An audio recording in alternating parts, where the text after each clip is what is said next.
Hi friends, welcome to my channel last bench voice over. நான் உங்கள் சகி. இந்த video உங்களுக்கு பிடிச்சிருந்தா லைக் பண்ணுங்கள், ஷேர் பண்ணுங்கள், கமெண்ட் பண்ணுங்கள், சப்ஸ்கிரைப் பண்ண மறந்துடாதீங்க. சரி வாங்க வீடியோக்குள்ளே போகலாம். தம்பிக்காரன் இந்த பக்கம் ரொம்ப பயங்கரமாக சண்டை போட்டுட்டு இருக்கான். அசிஸ்டன்ட் பொண்ணும் கூட வந்து ஜாயின் பண்ணிக்கிறா. தம்பிக்காரனும் பரவாயில்லையே, என்னை விட பயங்கரமாகவே நீ சண்டை போடுற அப்படின்ற மாதிரி இவன் அவளை பெருமையாக பேசிகிட்டு இருக்கான். ஆனால் கடைசி நேரத்தில் வந்தது இவ தான். ஹீரோவோ ஹீரோயினி அப்படியே தூக்கிட்டு வந்துட்டு இருக்கான். வந்த இடத்துல இவங்க எல்லாமே இருக்கிறத பார்த்துட்டு இறக்கி விட்டுறான். அப்புறம் எதுவுமே தெரியாத மாதிரி எல்லாருமே அப்படியே கலைஞ்சு போயிடுறாங்க. ஹீரோயினியும் சரி வாங்க சீக்கிரம் போகலாம் அப்படின்ற மாதிரி இவ கூப்பிடுறா. அசிஸ்டன்ட் பொண்ணும் எங்கே போகிற, என் கூட வான்னு சொல்லிட்டு ஜெயிலில் கொண்டு போய் போட்டுடுறா. ஜெயிலுக்குள்ளே போன உடனே இவளை பார்த்துட்டு அங்கே இருக்கிறங்க ஜெயிலெல்லாம் பாதுகாப்பாங்கல்ல அந்த அதிகாரிங்க இவளை கூட்டிகிட்டு வந்து திரும்பவும் வந்துட்டியா, வா உட்காந்து சாப்பிடு அப்படின்ற மாதிரி ரொம்ப சகஜமாக கூலாக பேசிகிட்டு இருக்காங்க. இந்த பக்கம் பறவைங்க கூட எல்லாம் பேசிகிட்டு இருப்பான்ல, அவன் மாமா கிட்ட போய் இந்த மாதிரி ஹீரோயினி தூக்கி மறுதிருப்பியும் ஜெயிலில் போட்டாங்க அப்படின்ற மாதிரி சொல்லிடுறான். மாமாவுக்கு வரும் பாருங்க கோவம். வேகமாக போய் ஹீரோ கிட்ட என்ன நினச்சிட்டு இருக்க நீ, ஓ இஷ்டத்துக்கு இந்த மாதிரி தான் பண்ணிட்டு இருப்பியா, உனக்கு எத்தனை தடவை சொல்லுவேன், எந்த காரணமும் இல்லாமல் அவளை தூக்கி ஏன் ஜெயிலில் போடுற அப்படின்ற மாதிரி மாமா கேட்குறாரு. உடனே அவனும் வேற என்ன பண்ண சொல்கிறீங்க நீங்கள், அவன் என்னோட ஜெயிலேருந்து தப்பிச்சு போன கைதி, திரும்பவும் அவளை பார்த்த உடனே ஜெயிலில் தூக்கி போட்டிருக்கான், இதில் என்ன இருக்குது அப்படின்ற மாதிரி அவன் சாதாரணமாக கேட்குறான். உடனே மாமாவோ ஓ அப்படியா அப்படின்னு சொல்லிட்டு வேகமாக அங்கேருந்து கிளம்பிடுறாரு. இந்த பக்கம் ஹீரோயினியும் ஜெயிலில் நல்லா சீட்டு விளாண்டுட்டு இருக்கா, என்ஜாய் பண்ணிட்டு இருக்கா. மாமாவும் அந்த பறவைங்க கூட பேசுகிறவனும் ஜெயிலுக்குள்ளே அப்படியே வராங்க. இவன் என்ன இவளை தூக்கி ஜெயிலில் போடுறது, நான் காப்பாற்றுறேன் இவளை அப்படின்னு சொல்லிட்டு பேசிகிட்டே வருவான் பாருங்க. கத்துற மாதிரி சத்தம் கேட்குது. மாமாவோ பதறிறாரு, எங்கே இவளை பிடிச்சி அடிச்சிருவாங்களோ அப்படின்னு சொல்லிட்டு வராரு. இவன் என்னடானா அப்படியே சீட்டு விளாண்டுட்டு இருக்கா. இது எல்லாத்தையும் அப்படியே சைலண்ட்டாக பார்த்துட்ருக்காரு. ஹீரோயினியும் யாருமே பார்க்காத சமயத்தில் சீட்டிங் பண்ணிடுறான். இதை இவங்க ரெண்டு பேரும் பார்த்துடுறாங்க. அமைதியாக இருங்க அப்படின்ற மாதிரி சொல்லிடுறான். இவ ஜெயிச்ச உடனே சுற்றி இருக்கவங்க யாருமே நம்பவே இல்லை. இவ எல்லாரோட காசையும் வாங்கிக்கிறா. இதெல்லாம் ஒத்துக்க முடியாது அப்படின்ற மாதிரி சுற்றி இருக்கவங்க எல்லாருமே கத்துறாங்க. உடனே மாமாவும் வந்துடுறாரு. போதும் போதும் விளையாண்டது போதும், சீக்கிரவா அப்படின்ற மாதிரி கூப்பிட்றாரு. உடனே அங்கே இருந்த அதிகாரிங்களோ திரும்பவும் போறியா, நீங்கள் இருக்கிறனால தான் நாங்கள் கொஞ்சம் என்ஜாய்மெண்ட்டாக ஜாலியாக இருக்கோம், நீ போயிட்டு அப்படின்னா நாங்கள் என்ன பண்ணுவோம், எங்களுக்கு போர் அடிக்குமே அப்படின்ற மாதிரி இவனுங்க பேசிகிட்டு இருக்காங்க. ஹீரோயினியும் டே உங்கள் பிரச்சனை உங்களுக்கு ஆடா, இவனுங்க திரும்ப என் கூட ஜெயிலில் தான் போடுவானுங்க, அப்போ மீட் பண்ணலாம் அப்படின்ற மாதிரி ஹீரோயினி கூலாக சொல்லிட்டு கிளம்புறா. ஹீரோயினியும் நைட் ட்ரெஸ் போட்டுட்டு கூலாக நல்லா படுத்திருக்கா. அங்கே வேலை செய்கிற பொண்ணும் எந்திரிங்க சீக்கிரம் எந்திரிங்க, மாமாவை நீங்கள் பார்க்கணும் எந்திரிங்க அப்படின்ற மாதிரி அவங்க கத்துறாங்க. இவ எதுவுமே கண்டுக்க மாதிரி அப்படியே திரும்ப படுத்து தூங்கிடுறா. இவெல்லாம் சொன்னால் கேட்க மாட்டா அப்படின்ற மாதிரி அந்த வேலை செய்கிற பொண்ணும் ஒரு பெரிய தட்டை எடுத்துகிட்டு வந்து அப்படியே அவள் காதுகிட்ட வச்சு 2 தட்டு தட்டுறா பாருங்க. கொய்யின்னு சத்தம் கேட்கும் இவளுக்கு. உடனே இவன் எந்திரிச்சிட்றா. என்னம்மா வேணும் உனக்கு அப்படின்ற மாதிரி இவ கேட்குறா. எந்திரி சீக்கிரம் அப்படின்ற மாதிரி இந்த வேலைக்கார பொண்ணும் சொல்லுது. முடியாது, நீ என்ன வேணால் பண்ணிக்கோ அப்படின்னு சொல்லிட்டு திரும்பவும் படுத்துடுறா.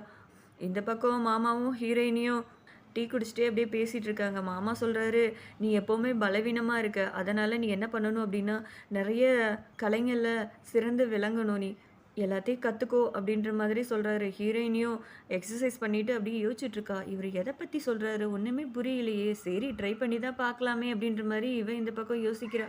இந்த பக்கம் ஹீரோயினியும் ஒரு பொண்ணு இவ சாப்பாடெல்லாம் திருடிட்டு போயிருக்கோம்ல அந்த தாத்தாவை பார்க்கறதுக்காக வந்திருக்கா.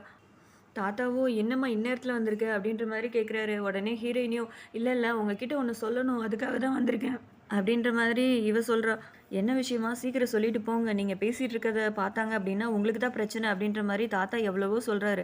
சரி சரி இருங்க தாத்தா அப்படின்ற மாதிரி அவள் கழுத்துக்கு கீழே ஒரு தழும்பு இருக்கும், அந்த தழும்பை காமிக்கிறா. அந்த தாத்தாவோ சீச்சி கண்ணை முடிக்கிறாரு, என்னம்மா பண்ணிகிட்டு இருக்க அப்படின்ற மாதிரி, இங்கே பாருங்க தாத்தா அப்படின்ற மாதிரி இவ காமிக்கிறா. அந்த தழும்பை பார்த்த உடனே அம்மா நீங்களா, நீங்கள் தான் எங்கள் நாட்டு இளவரசி அப்படின்ற மாதிரி காலிலே விழுந்துடுறாரு.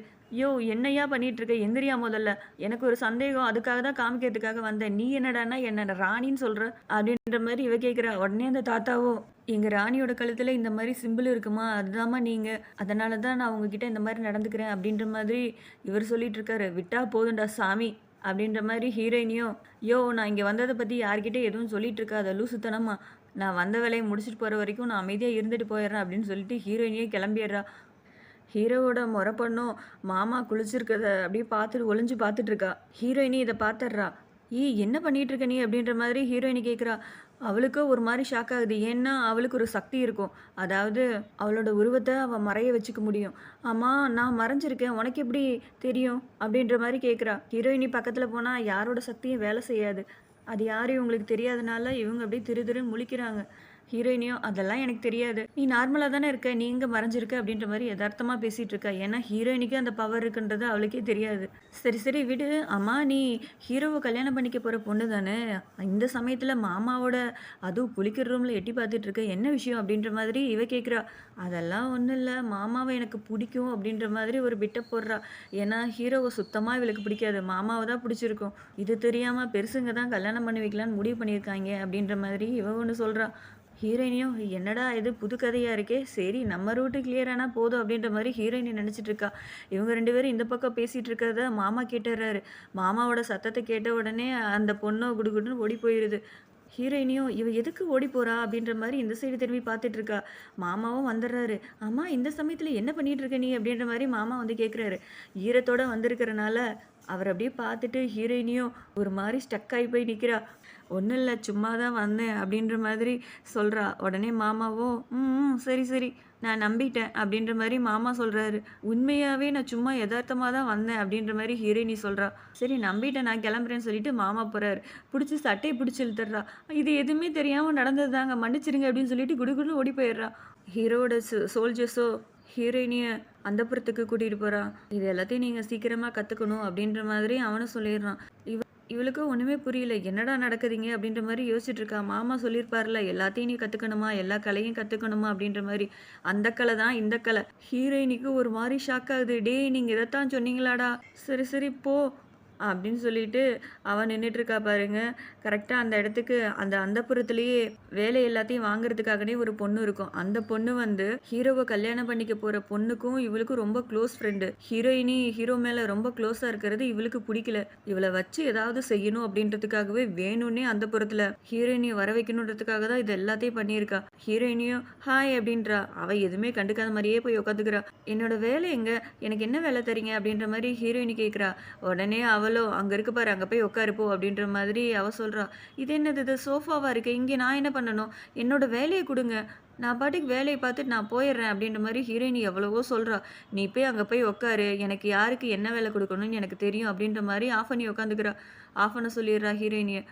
இந்த பக்கம் ஹீரோவோட அசிஸ்டன்ட் பையனும், ஹீரோவும் அப்படியே பேசிட்டு இருக்காங்க. காதல் அப்படின்றது எவ்வளவு புனிதமானது தெரியுமா?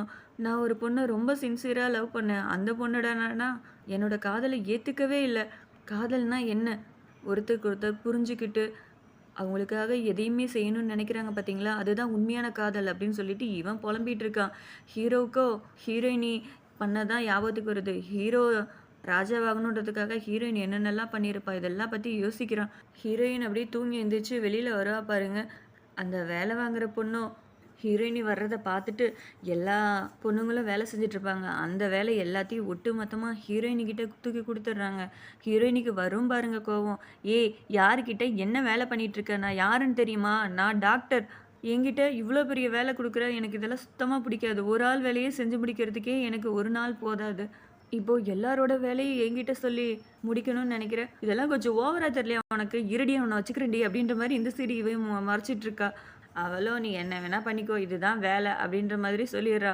ஹீரோயினியும் இந்த பக்கம் புலம்பிட்டே உட்காந்து எல்லாத்தையும் பண்ணிட்டு இருக்கா. ஹீரோவோட சோல்ஜர்ஸும் நடந்ததெல்லாம் பார்த்துட்டு ஹீரோ கிட்ட போய் சொல்றான். "உங்களுக்காக தானே அந்த பொண்ணு இவ்ளோ கஷ்டப்பட்டுச்சு. அந்த பொண்ணுக்கு நீங்க நன்றி சொல்லாட்டியும் பரவால்ல. அந்த பொண்ணு உங்களுக்காக எவ்ளோ தூரம் கஷ்டப்பட்டுட்டு இருக்குன்னு தெரியுமா?" அப்படின்ற மாரி இவன் இந்த பக்கம் ஓவரா உசுப்பேத்தி விடுறான். ஹீரோவுக்கு ஒரு மாரி குற்ற உணர்ச்சி ஆகுது. என்னால தான் அவ இதெல்லாம் பண்ணிட்டு இருக்காளோ!